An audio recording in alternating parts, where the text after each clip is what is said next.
Bash பூஷா இது ரொம்ப நாளாக நான் புக் மார்க் பண்ணியிருந்த டர்க்கிஷ் டெசர்ட். இதுக்கு தேவையான ட்ரை இன்க்ரீடியன்ஸை பார்க்கலாம். ஒரு பவுலில் அரை கப்பு ரவை, அதுக்கப்புறமா அரை கப்பு மைதா,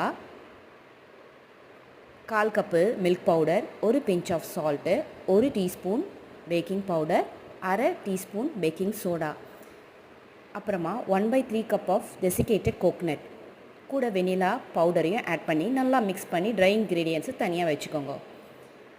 ஒரு பவுலில் 2 முட்டை, 1/4 கப்பு சர்க்கரை, இதையும் நல்லா மிக்ஸ் பண்ணி இது கூடவே அரை கப்பு தயிர், அரை கப்பு நெய், இல்லைன்னா நீங்கள் ஆயில் கூட யூஸ் பண்ணிக்கலாம்.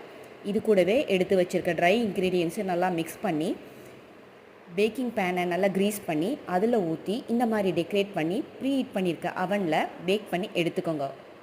இது ரெடியான உடனே இந்த மாதிரி பீசஸாக கட் பண்ணி 1:1 ரேஷியோவில் ரெடி பண்ணி வச்சுருக்க சுகர் சிரப்பை ஊற்றி 3 ஹவர்ஸ்க்கு டிஸ்டர்ப் பண்ணாமல் வச்சுட்டு அதுக்கப்புறமா கட் பண்ணிங்கன்னா டர்க்கிஷ் டெசர்ட் பாஷ் பூஷா ரெடி.